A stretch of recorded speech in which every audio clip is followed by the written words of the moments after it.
Hey guys, Rob here. I'm just going to talk to you a little bit about sound design today. More importantly, sound design from a first-person perspective. I work in audiobooks, so what I do a lot of what I do is dialogue edits and soundscaping and Foley. Part of that is also sorting the stereo image out so that my dialogue is in the right point. So my characters are within the scene, left to right sort of thing. So if someone's standing over by the door, they'll sound like they're standing over by the door, etc., etc., etc. Right? Now, one of the things I like to do is I like to do it from a first-person perspective based upon what's happening in the scene. With audio, it's most of what's happening is in your imagination. You're getting told a lot of stuff, but there's no visual aids. There's not the fourth wall that there is with film, which is kind of nice for me because it means that I can do some really interesting stuff with sound design. So what I'm going to show you today is how I kind of do stereo panning when I've got a first-person perspective in the scene. You kind of think about it like I've got my two sort of characters here and here, yeah, and then the person that's going to be listening, I want to sort of sit where the mic, sort of right here.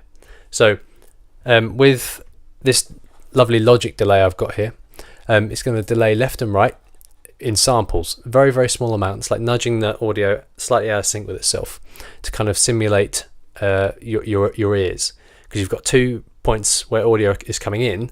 And if someone's standing over there, it's going to hit this ear before it's going to hit this ear. So my sort of hypothesis with this is I can use this delay to sort of simulate that. So now it sounds like I'm on the left, because what I've done is I've made it so that my right ear is being delayed all of a sudden. And similarly, I can do it the other way around, but it gets a bit strange after a while. The sweet spot seems to be about 30. 30 seems to be about as far left as I can make it without it sounding weird and robotic. So if I just you can just do a tiny one with like a 9. That's still quite a lot actually. Let's do a 4. Yeah, so I'm now just to the right of my face, and now I'm just to the bit more to the left. It's quite a cool little technique. It gives immersion to your audiobook scenes.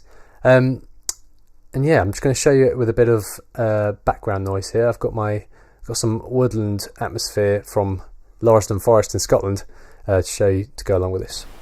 So I'm actually going to add the reverb too, so you can hear me right. Okay, so it starts to work beautifully here. So it sounds like I'm right in front of you, and then all of a sudden, oh, too much. All of a sudden, I'm coming from the right, the left even.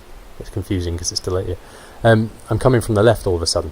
So as you can hear, we're getting a nice sort of panned quality. So if I've got a listener listening to my scene and there are 2 characters in the scene, I'd like to put that listener as sort of a third character within the scene, if you like. So yeah, I hope that was cool, and I hope you enjoyed that, and hopefully you can put it into your sound designs. Cheers.